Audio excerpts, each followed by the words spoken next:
Messieurs, dames, bonjour et bienvenue dans les coulisses du loisir. Le véhicule d'aujourd'hui est une curiosité, il a beaucoup fait parler et certains en ont même déjà fait une vidéo. Mais pas nous encore, donc générique.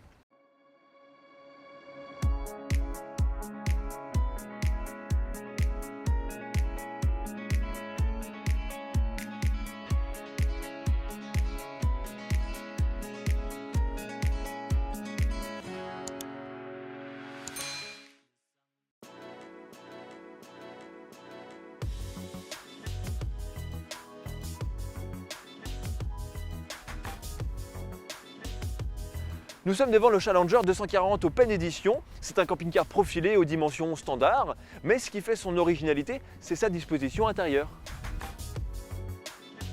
Certains ont dit qu'il avait 2 entrées, d'autres ont dit qu'il avait une pièce en plus. Eh bien nous, pour apporter notre variante, nous parlerons plutôt d'un studio à roulettes.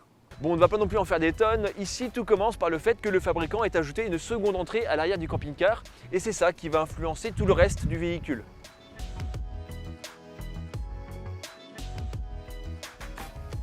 Pour moi, je qualifierais ce camping-car de studio mobile parce que son implantation ne me paraît pas répondre immédiatement aux attentes d'un vacancier, mais plutôt à celles du travailleur qui veut avoir un côté pratique.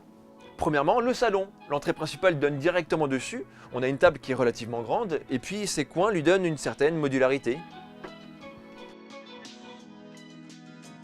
Ensuite, il y a plusieurs banquettes, dont certaines sont même mobiles, ce qui me permet d'envisager de recevoir des amis, de prendre un verre et d'échanger ensemble sur le sens de l'existence.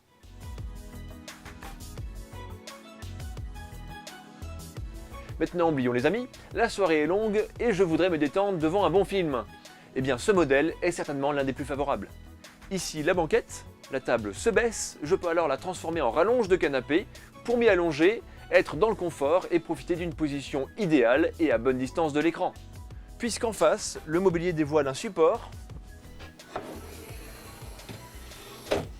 pour recevoir un grand écran jusqu'à 32 pouces. Les cinéphiles vont être contents.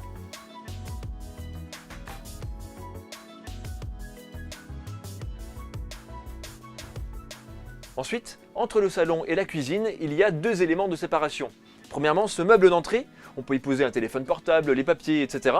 Et il y a aussi un présentoir pour les verres. Évidemment, ce n'est pas indispensable, mais encore une fois, on ne parle plus de camping, mais d'habitation, ce qui fait qu'on a bien envie de se servir un petit en montant après une bonne journée de boulot, et ça c'est accueillant. Et deuxièmement, la verrière. Alors là, c'est une nouveauté esthétique, on aura tout vu, mais elle joue un double rôle, celui de laisser passer un maximum de lumière vers le salon, tout en limitant efficacement les projections et nuisances qui viennent de la cuisine.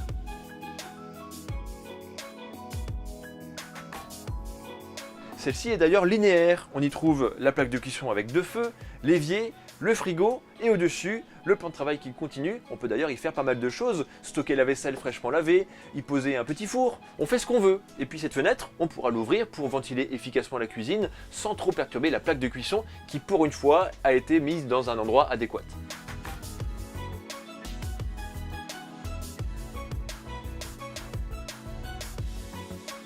Les rangements. Il y a dessous plusieurs tiroirs et placards pour stocker la nourriture, et en face, j'ai encore un grand placard qui fait également office de penderie.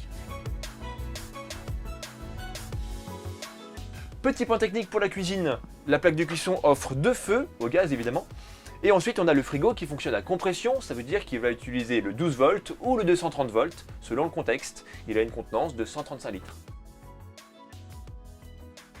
Voyons maintenant comment se présente la salle de bain.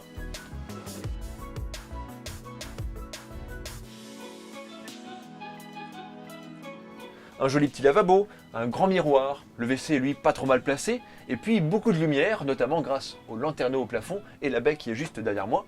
On peut donc maximiser les capacités de ventilation et ça c'est pas du luxe.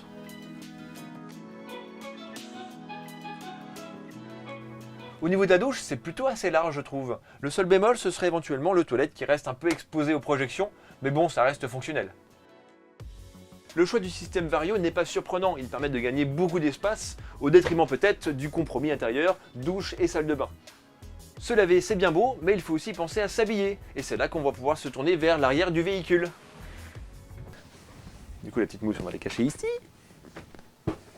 Le plastique, on va la cacher ici aussi. Et puis le carton, ici.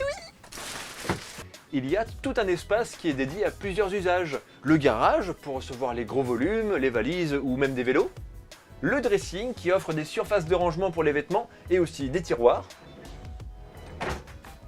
Et enfin, la deuxième porte d'entrée avec porte-manteau et un petit peu d'espace au sol. C'est là qu'on peut choisir comment affecter ce volume. L'entrée arrière permet de rentrer trempé et sale comme un cochon, se changer, tout ça sans salir le salon qui garde alors un aspect douillet. Par contre, si on veut encore plus de rangement, on peut déployer cette étagère ingénieuse. Elle offre 5 niveaux et ne bloque pas non plus la circulation vers la sortie.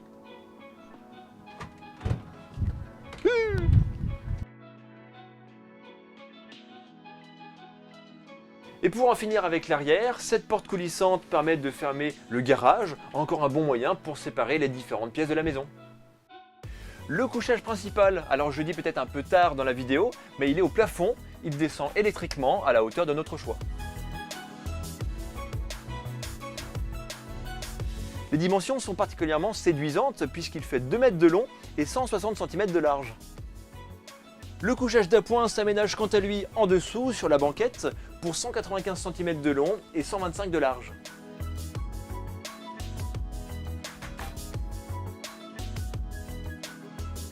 Encore un petit point technique cette fois-ci sur le chauffage. On a un Webasto de 4000 watts qui fonctionne avec le gasoil et fait de l'air chaud dans le véhicule. Par contre, le chauffe-eau n'a rien à voir, c'est un bloc séparé de chez Truma et qui fonctionne avec le gaz. Je n'ai pas non plus précisé qu'on dispose d'une capacité de 105 litres pour l'eau propre et de 100 litres d'eau usée.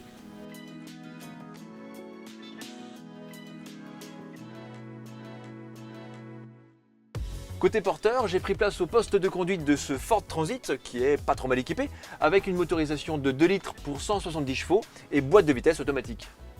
Entre le volant multifonction, le pack média avec l'écran tactile et la caméra de recul, plus le support universel pour le téléphone portable, on n'est pas trop mal équipé pour prendre la route.